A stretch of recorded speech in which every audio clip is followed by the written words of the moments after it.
Hashtag Taco Tuesday es una fiesta grande en mi casa, amigos. So today we're gonna make my ground beef tacos with a homemade taco seasoning mix and a creamy, crunchy, and tangy slaw. Whether it's Tuesday or any day of the week, this is thebomb.com. So I have a cast iron pan preheating over medium heat. I'm gonna hit it up with a tablespoon or so of olive oil, and then hit it with 1 onion and a few cloves of garlic that are chopped. So let's give it a nice teaspoon of kosher salt and a couple cracks of fresh pepper. Why do onions and garlic make the house smell so good? I'm getting really close to bottling this fragrance as a cologne for men, and it's gonna be available for foodies all across the world. I'm gonna be a billionaire, I'm telling you. So let that cook for a few minutes. In the meantime, let's break down a poblano pepper. I call the poblano a great starter chili because it's not too spicy. And a fun chili fact of the day is when a poblano is dried, it's called a ancho chile. Let's get this in the pan and cook it for about 5 to 7 minutes until the onions are soft and translucent. In the meantime, we can make our homemade taco seasoning mix, because you didn't think we were going to the grocery store and picking up those things on the aisle shelves, did you? No, we're making our own because it's way better, it's way easier, and it's way tastier.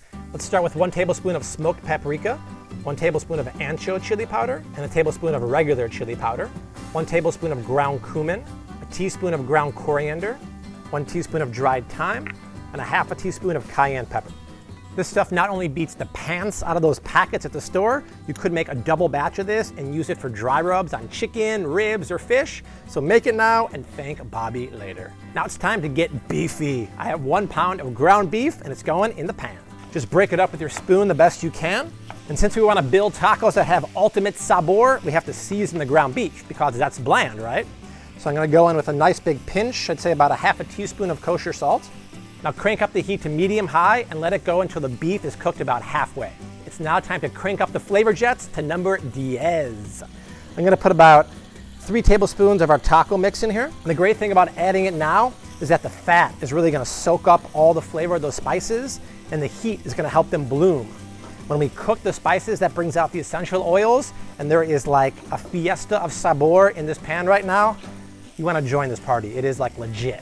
All right, now my favorite part, we gotta check it for seasoning. Amigos, que sabor. Los chilis está muy poquito caliente y los condimentos está perfecto. No, yo quiero más sal. Not bad, huh? That's about all I know. If it comes to food, I can talk as much Spanish as possible. After that, I'm lost. Now I'm gonna go in with about a half a cup of low sodium beef stock. Now this is just gonna help everything really come together and create almost like a sauce. I say 5 more minutes and this is gonna be perfecto. In the meantime, let's make my creamy, tangy, and crunchy slaw. I start with red cabbage and Napa cabbage that's finely sliced. Toss in some green onions and shredded carrots for sweetness, and some pepitas for crunch. And then a mayo-based dressing that does have a little bit of soy sauce and sesame oil. Now before we dress this slaw, I'm gonna hit it with a pinch of salt and a couple cracks of pepper. Because if there's nothing I've learned from watching years of the Food Network, is that you have to season it every step of the cooking process, and that way the final product is gonna be money. Now I know the soy sauce and the sesame oil might be Asian ingredients, but they have so much rich, earthy umami flavor. I tried it one time and I've never gone back. You gotta trust me on this one. And just add enough dressing to coat. You could always add more later, so don't overdo it in the beginning. Crunch-tastic, or muy crujiente. The sauce is kind of reduced. We just have a little bit in the bottom like that. I think it's time to kill the heat and build some killer tacos, y'all. Now you're not doing it right unless you heat up your tortillas. And I'm gonna do it the old school way, the way my abuela taught me.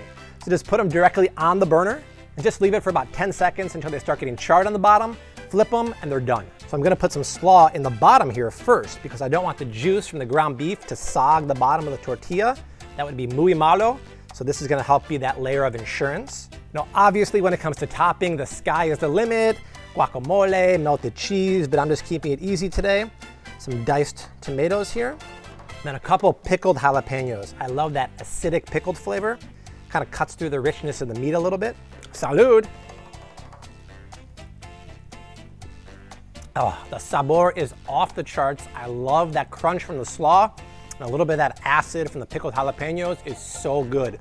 This ground beef will make you run to the border of your kitchen and make this recipe, which is below in the description box. Make sure you check it out. Let me know how it is. And make sure you subscribe to my channel because every week we are rocking out recipes just like this. If you want to see some more, they are below me. Until next week, I leave you like I always do. #Taco Tuesday. #keep on cooking.